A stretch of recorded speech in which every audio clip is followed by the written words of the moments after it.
I think Cleverly is the guy to watch. I've thought that for 6 months to a year, all the way through, partly because everybody seems to like him inside the party. He's a very sort of genial, clubbable guy.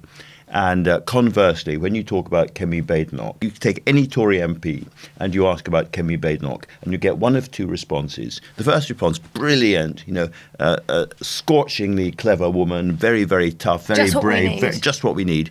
And the other response, you get just as much, is she was so rude to me in the tea room, I will never look at her again. And that is her problem. At the beginning of the week, the Conservative Party had 6 candidates who had launched their bid to be the next leader. We have lost one, and that one is Priti Patel. Are we surprised at this? We are, I think. I think we're all surprised. The narrative was that Mel Stride was striding off into the rhododendrons. Now he's striding back into the campaign again. I was talking to Steve Baker, that sort of veteran plotter on the right of the Tory party. Maverick. Who said that he was at a very, very lavish, very genial, very nice dinner for Mel Stride, effectively for leader, 2 years ago. Mel Stride has been working this campaign for a long time. He may seem sort of below the radar, slightly predictable, slightly grey, the kind of minister for the Today programme back in the day. He's been working quite hard for this, and he has been feeding quite a lot of Conservative MPs for some time for this leadership campaign, apparently. The thing about Mel Stride is that MPs really like him. Like when we talk about You're sounding like that's a bad thing. No, I don't think it's a bad thing at all. The surprise is that I guess when there's a leadership contest, we tend to view it in terms of this person is from this faction of the party, this person is from this faction of the party. Their votes will go here because that person's been knocked out, so you can add, the right-wing votes here to the other right-wing candidate there. And obviously there is a lot of that, but there's also a lot about personal relationships and who people get on with and being likeable and being considered a good colleague and having colleagues who really get on with you, even if they don't agree with you always politically. That's a kind of underappreciated angle of these contests. Being a decent human being is generally underrated. especially in Westminster. But I think it was a surprise. So I was in the room when it was announced, which was really, really anticlimactic. It was Committee Room 14 in Parliament, which is the room where the 1922 committee have all their hustings and their secret meetings and the ones that have led to various coups over the years. It was not full, shall we say. The candidates weren't even there. It was just kind of read out. Yeah, these are the number of votes that they all got. And the first thing that struck me was how low the numbers for all of them were. So 6 candidates, you've only got 121 MPs in total. So Robert Jenrick came top with 28 and Priti Patel was knocked out. She only got 14. Mel Stride got 16, which means that if 2 people had switched their votes, it could have been him who got knocked out and Priti could have been saved. I think Politico's London Playbook was pointing out this morning that 4 of the 5 candidates were separated by 6 votes, basically. That's right, Yeah, and when you have such a small parliamentary party, tiny little changes can make a big difference. So that was the first thing that surprised me. The second one, though, I think it was a bit eye-opening that Robert Jenrick came top because everyone was expecting Kemi Badenoch to be top. And actually, she got 22, James Cleverly got 21, and Kemi Badenoch's narrative that she's been the front runner, now she's very much in the middle of the pack. And I think that could have interesting dynamics. Yeah, picking up on that point about likeability, you're absolutely right. I think Cleverly is the guy to watch. I've thought that for 6 months to a year, all the way through, partly because everybody seems to like him inside the party. He's a very sort of genial, clubbable guy. And conversely, when you talk about Kemi Badenoch, one of our erstwhile colleagues was pointing out, you take any Tory MP and you ask about Kemi Badenoch, and you get one of two responses. The first response, brilliant, scorchingly clever woman, very, very tough, very brave, just what we need. And the other response, you get just as much, is she was so rude to me in the tea room, I will never look at her again. And that is her problem. It's a temperamental thing. And I think being a leader is a question of temperament. and you come under huge pressure. And I just think for all her cleverness and her sharpness and her ability to debate and her ability to explain herself philosophically, which I think she did quite well in her campaign launch, I think she is temperamentally too brittle, too quick to take offence to be an effective leader. I think if they give it to her, they will regret it. But do you think, though, that obviously both Kemi Badenoch and Robert Jenrick are seen as sort of further to the right, certainly than Mel Stride or James Cleverly? Will it be between those two Yes. as to who comes down to the final ballot, do you think that goes to members? There'll be a right-wing candidate. At the moment, it looks like Jenrick. Well, it's interesting because I think Kemi Badenoch has in the past been trying to be the acceptable right-wing candidate. So she was positioning herself as someone who had really strong right-wing credentials, going very strong on areas that other Conservative MPs would rather not go into, like the issue of gender ID in women's spaces, but not mad. Like she wasn't Suella Braverman. Yeah, you've written about this quite a lot. Yeah. And that's not my assessment. That's something that, as a sentiment that I've heard, is she was being the credible right-winger and trying to be on the right but acceptable to the rest of the party. Suella Braverman didn't even put herself forward, didn't think that she would get the number of nominations. Priti Patel was probably maybe the most ardently right-wing, depends on how you view it, but certainly from that side of the party, she went at the first hurdle. So Robert Jenrick is the candidate of the right. He's also got very good, sensible, authentic credentials. MPs will point to the fact that he resigned as Rishi Sunak's immigration minister. He didn't have to wait to be sacked like Suella Braverman did. And he has also been laying the groundwork for this for some time. He was one of the first to register a website, putting himself forward for leader. He got his video out quickly, and his video actually, I've heard from people in the wider Conservative movement, they think does quite a good job of explaining what went wrong for the Tories in the last election in terms that members will resonate with them and sort of charter a path forward. Our economy has been growing too slowly, and as growth has fallen, taxes have risen. But despite having more of our money than ever, too much of the state is not working. The hard truth is that we lost this election because we failed to tackle these challenges. And so you're kind of left with Kemi Badenoch not quite at that end of it, but she has, as Andrew said, irritated quite a lot of her colleagues in the centre. Now, what was going for her was that she was seen as the clear frontrunner. She's been the bookies' favourite since January. She tops all the polls of members when they do these kind of head-to-head ones. And MPs who maybe don't like her so much personally were kind of brought along by the sense of inevitability that it was definitely going to be her. She didn't feel like she needed to go out and charm people. And so they were prepared to back her kind of because they want jobs or because people like backing a winner. Now it looks like she might not be the leader.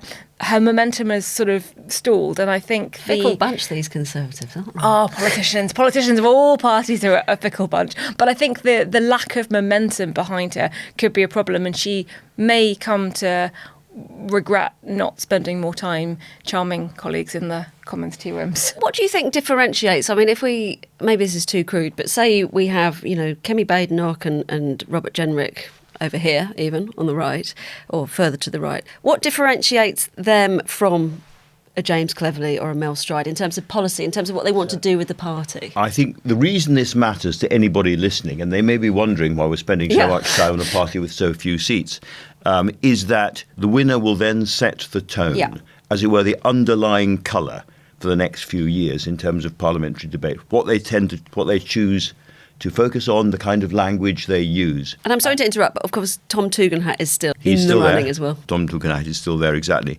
Somebody said to me about Robert Jenrick, when I think about Robert Jenrick, what I see is a very ambitious blur. There is a problem of definition there. I'm not quite sure who Robert Jenrick is or quite who, what he stands for. I think he has got a lot of self-explaining to do over the next few weeks.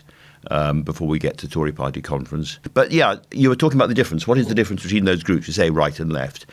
Somebody like Cleverly, or indeed Tugendhat, I think would spend most of their time campaigning around the economy, immigration, taxes, the health service, if you like, the traditional centre ground issues of British politics.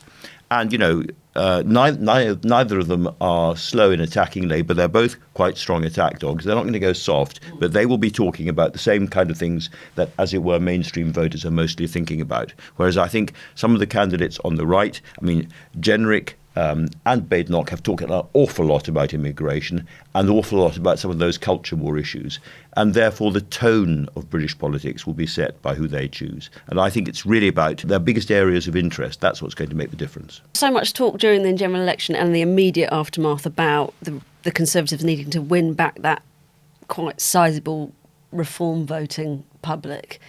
Do you think when it comes down to the membership, which has also dwindled, not only the number of MPs, are they going to be more inclined to, move to the right? The membership at the moment, according to the polling, seems to be quite scattered, a bit like the MPs, because although Kemi Badenoch is the front runner among the membership, not by very, very much. And so I think the membership is small.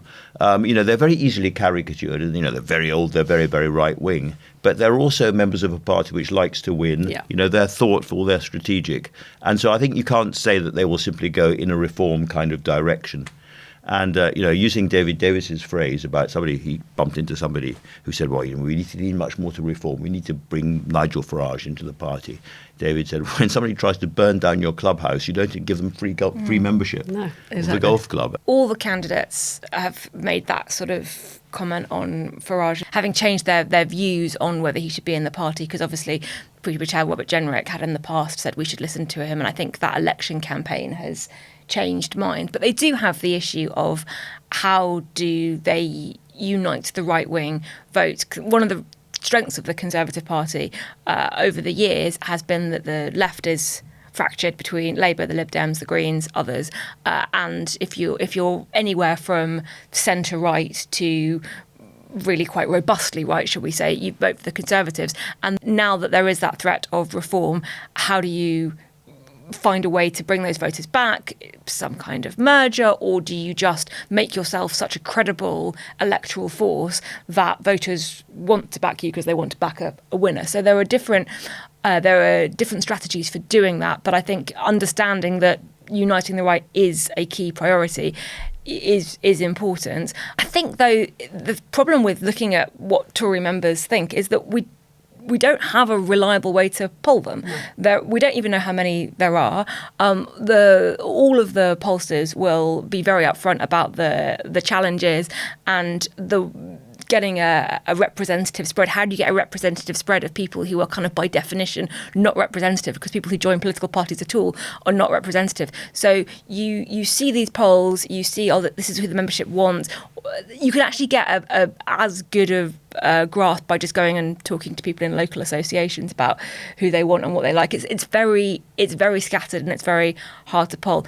The other thing that I think is interesting is Luke Trill from the More in Common pollsters did some focus groups among people who voted 2019. They voted Conservative and they didn't vote Conservative last time, whether that was Reform or Labour or the Lib Dems or someone else, about what they think went wrong for the Tories. And there were three things that he kind of honed in on. One was incompetence.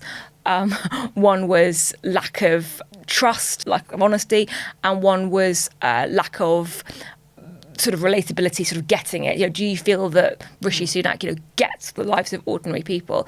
And all of the candidates have different strengths and weaknesses that kind of fit into one of those three categories, but none of them really score well on this person, is refreshingly honest, and we think they're going to be competent, and we think that they're sort of down to earth and they get it. Well, it's interesting you say that, Andrew. I was listening to really a quite very sort of softly spoken but an absolutely scathing interview with Sir Alan Duncan earlier this week, who I believe ran William Hague's campaign to be Conservative leader. And he was essentially saying that no one standing for the Conservative leadership now has anywhere like the intellect, the thought, the creativity of someone like William Hague, like not by half. I mean, is that fair? No, it's not quite fair because it's too early to say. These are people who haven't had the chance to express themselves as leaders yet. And, some of them are very, very bright. Kemi Badenoch is a very, very bright person indeed. Some of them have certainly got the agility and the experience. I'm thinking of James Cleverly. So I think that is unfair. I think the crucial missing word, however, is humility.